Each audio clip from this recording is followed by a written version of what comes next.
We launched the Mantis end of 2023. We are taking bookings right now, and hopefully, all things going well, we should start delivering by April, May this year. That's the target. You should start seeing Mantises on the road first in Bangalore, and then the next couple of cities. The rollout plan will be announced soon. But yeah, starting with Bangalore, you'll see the Mantises. But you see the Mantises right now already. We do a lot of community events. So any weekend you're in Bangalore, come by, join us for a community event. Yeah.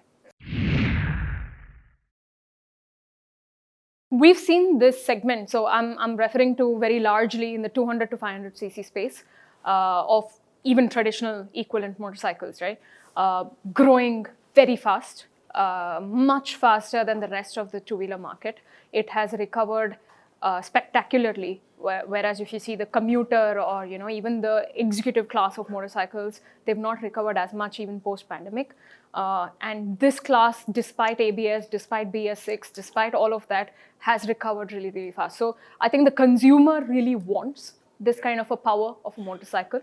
And the excitement for electric in this segment is really high.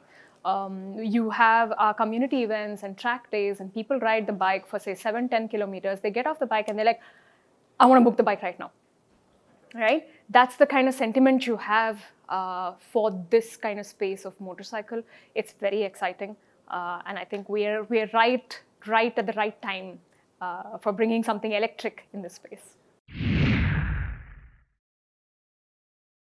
I would say it's the time for EV 3.0. So EV 1.0 is dead. EV 1.0 would be everything that was the CKDs that would come and get imported and assembled here, right? Where we owned nothing of the tech. We were just doing spanner work. EV 2.0 is kind of consolidated. So this is the homegrown EV scooters in the 5 to 9 kilowatt kind of a range.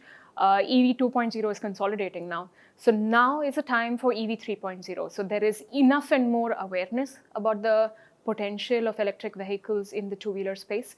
There is enough and more expectation that's already been set on what they can expect from a reliable electric vehicle. And now is a time to get the motorcycle space, right?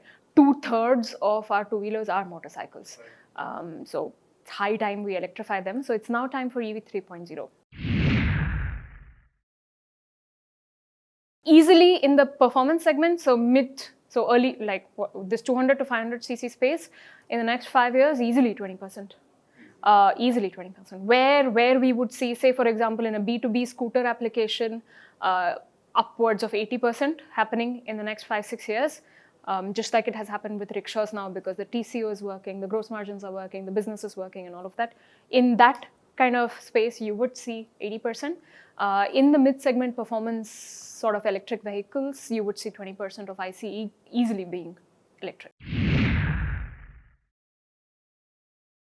We now have one product that's launched. That's the Mantis. This is our flagship. It's a street naked motorcycle, which is the most popular format of motorcycles in India.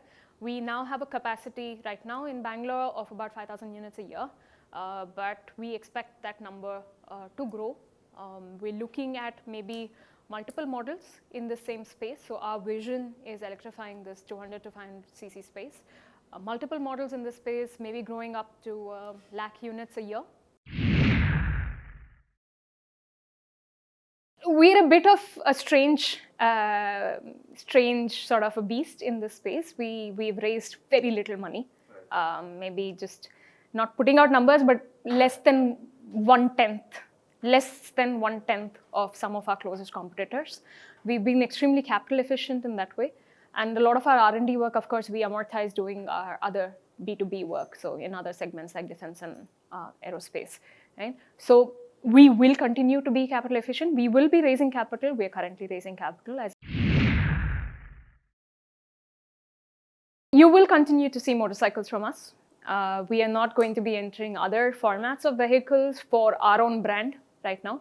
We do help out other companies. We work on other things. We do a lot of B2B work. That's on the side. But for ourselves, we will continue to do motorcycles in the early to mid performance. I would describe Orxa as a company that has deep full stack EV tech ownership.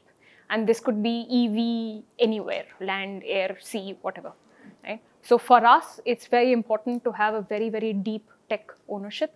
And we do this across the board, across the value chain, from vehicle engineering to power electronics to low voltage electronics, all the way to the service side. So we own that entire space. I think for us, it's very important. That part of it is very important, and we will continue to do that. So we might spin it off, the part that we do for other companies, but the consumer side, we will focus on motorcycles. So that's the focus that's going to be there.